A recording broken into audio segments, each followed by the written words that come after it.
When I was young, I lived on a farm in rural Oregon with my parents. I was an only child. We weren't a big commercial farm, just a family type thing. We had 5 cows, 3 horses, a small herd of goats, 2 dogs, and 1 chicken coop. We also had some Indian runner ducks we kept mostly as pets. We didn't really make any money off the place, just enough to sustain the animals and a little extra for ourselves. Money enough to take a decent vacation every couple of years. Dad had his other job in town, an insurance agent. He was the only one around, really. The town wasn't more than about 1,500 people. Mom gave horse riding lessons as well. We weren't rich, but we were comfortable. It was really an easy life, or at least it could have been a lot worse.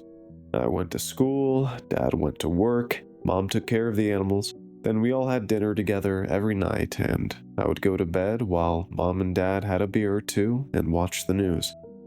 Sometimes at night, I would hear things outside, mostly just normal stuff. The cows or horses would get spooked by a coyote or something. Or I would hear the dogs chasing a rabbit, barking their heads off. Every once in a great while, we would find a chicken dead. Dad would always tell me about it, but never let me see the body. Although I asked frequently, he would keep Mom and I inside until he had gone out, did whatever he did with the body, throw sawdust over any blood, and then life would go on as normal. I assumed it was foxes, as I had seen a couple of them out in the pasture over the years, slinking around back and forth through the grass. The summer when I was 10 years old, I remember helping Mom change the bedding in the horse stalls when we heard a huge racket going on outside. If you've never heard the sounds of a horse in pain, you don't want to. Trust me, it sounds almost like a person screaming. Well, that's what we heard, and one of our horses, the Palomino, came running into the barn with a wound on its left thigh. 4 long marks, like claw marks, ran across its body for about a foot. It had blood running down its leg and was limping. I was so scared by the sight of that much blood that Mom locked the horse in a stall and made me go inside with one of the dogs. She told me to lock the door and stay inside until she came in to get me. I did. Eventually, Mom came inside and told me that the horse had hurt itself on the barbed wire that ran the perimeter of the pasture. We owned more land beyond that, but it was mostly forested. I guess I believed her at the time, but at dinner that night, I noticed Dad was being particularly quiet, and Mom was talking a lot more than she normally did. She was being really animated, and I noticed that Dad had gotten his rifle out and set it by the back door. Usually, he only did that when the coyotes had been acting up. That night, I went to bed as normal, but I had trouble falling asleep. I turned on my desk lamp and decided to read comic books until I got tired. I have a very vivid memory of reading Uncanny X-Men and hearing the back door open. Looking out, I could see my dad by the porch light, lighting a cigarette and holding his rifle under his arm. He started walking over to the driveway and then turned to follow the fence line. I couldn't sleep until I knew Dad was back safe.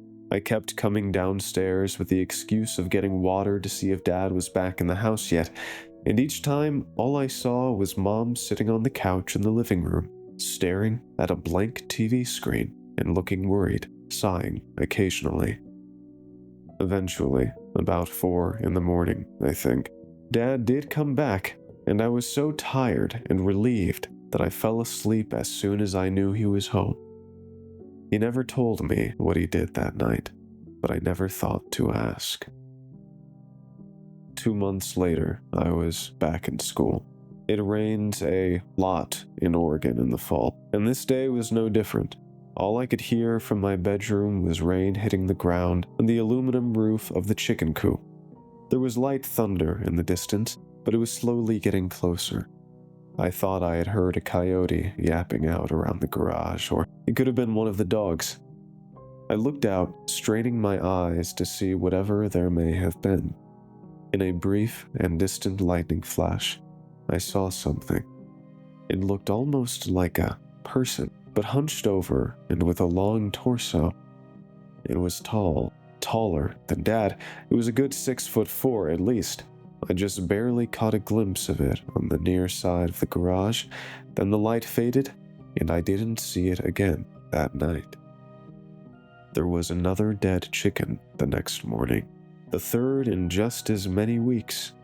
I told Dad what I had seen the previous night. The color went out of his cheeks momentarily, until he told me that the storm must have been playing tricks on me. I accepted that. 4 months after that, we lost a cow. It was in the middle of the night, and we all woke up at the same time. There was a lot of noise in the pasture, but only briefly. The cry of a dying animal and a primitive guttural yell that I had never heard before. Dad rushed up to my room. I could hear him running up the stairs to my room. He had his rifle in hand and opened my door. He saw I was awake and told me to stay inside no matter what and try to go back to sleep. I don't think I have to say that sleep wasn't really an option any longer, but I did stay in my room with a blanket held tight around my shoulders and staring out the window. Probably about 10 minutes later, I heard gunshots in the field. I don't know what he was shooting at, whether it was whatever had attacked the cow or the cow itself trying to put the animal out of its misery. Dad rarely, if ever, talked about that night. I later found out that he had gotten to the cow only to find it ripped open on the ground, bleeding out from its torso. The shots I heard were him shooting the cow in the head. It kept going like that. 4 years. A chicken or a duck here and there. Something bigger only very rarely. It sounds absurd, but I almost came to think of it as commonplace.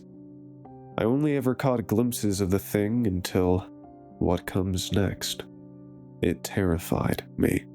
It happened in the middle of the day, over the course of a long weekend when my parents had gone to Seattle to see my uncle who was ill. It was on a Saturday afternoon. I was 17 years old. I was out in the barn putting out food for the horses and the dogs. The horses were running around out in the pasture, and the dogs were asleep in the corner of one of the horse stalls. I heard something rustling in the tall grass outside in the pasture. The dogs looked around a little bit, but didn't seem to mind. I assumed it was just one of the horses waiting for me to leave so they could eat. I kept going about what I was doing, and in several minutes I thought I heard breathing. I turned to look, and it was standing in the door. Tall as hell, even hunched over. The sun was streaming in behind it, lighting up all the dust in the air around it like some kind of sickly halo.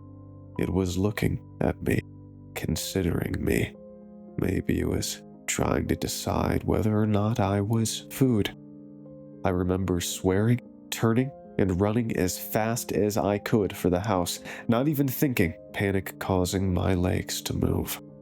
It was behind me, not even breathing hard. I heard its feet hitting the ground in a constant rhythm. I got to the house, opened the door, slammed it behind me, and locked it as fast as I could. I tore through the house, locking every door and drawing the blinds on every window. I could hear it snarling outside the back door.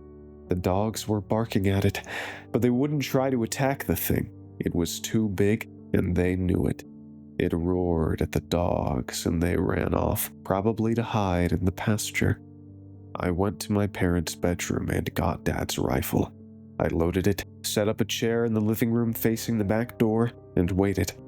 It started prowling around the house. I could hear its feet crunching on the gravel of the driveway and the wooden planks of the back deck. It kept walking back and forth. I thought about trying to look through a window to see it, but I was too scared. Eventually, after hours of hoping it would go away, the sun went down. I turned on all of the outside lights and went up to my room. I opened my window with the rifle in my hands, hoping to be able to pick the thing off from above. I saw it lurking just beyond the glow from the porch light. It had long, sinewy arms and walked on bent knee. It was by the chicken coop. Then it disappeared from view. I heard the chickens squawking and screeching. The thing reappeared with a dead, bloody chicken in its hands.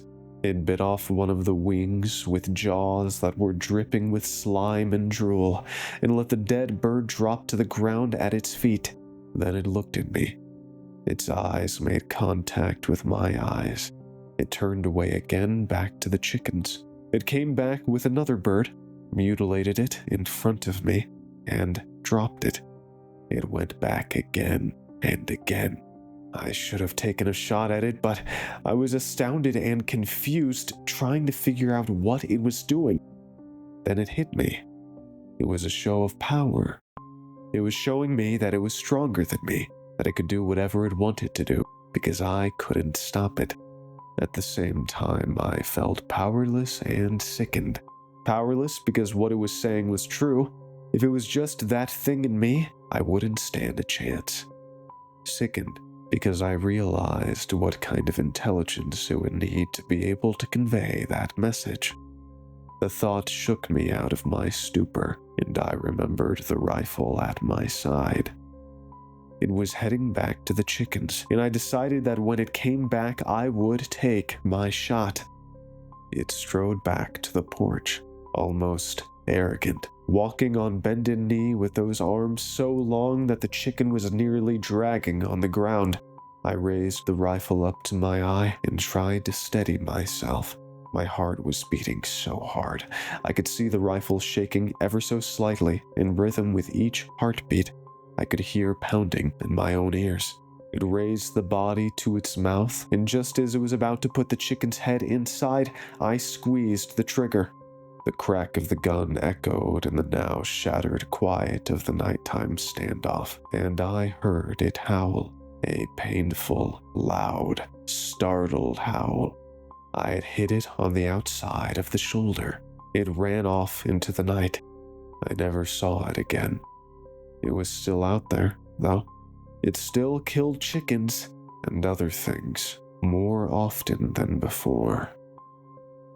I'm writing all of this now because my parents died 3 weeks ago. They were killed in a collision with a drunk driver. He survived. They left me the farm, and I intend to live here with my own family. I'm 32 now, and I work for an Oregon Fish and Game office in Salem. I'm married to a wonderful woman named Stephanie. We have one son, Zachary, who is 4 years old. We are expecting a daughter in 4 months. I've come to the farmhouse alone today. I told Stephanie that I just wanted some time alone in my parents' house to deal with some emotions. She was very understanding. I've come back to claim what is rightfully mine. I have Dad's rifle next to me on the table, and it is almost dusk.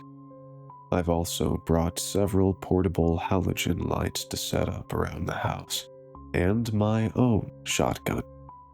I'm borrowing a handgun from Joe, a guy at Fish and Game who I work with.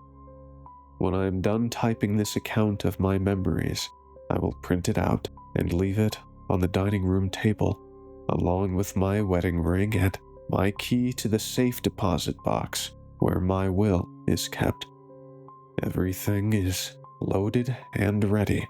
Hopefully I will return here to collect these things and nobody will ever know I wrote this. Steph, in the event that you are the unfortunate soul to find this, which I'm terrified to think seems a likely outcome, the thought of you having to go on alone hurts me more than anything in this world ever can. Know that I love you more than anything, and I hope you understand that I am doing this to keep you safe.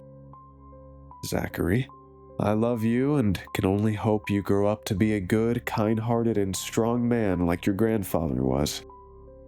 To my unborn daughter, if I don't live long enough to meet you, it will be the single greatest regret of my life. Tell the police, tell Fish and Game, call Joe. He's one of the few people who knows about this. Make this situation known. Eventually, someone will kill it, even if it isn't me. Goodbye for now.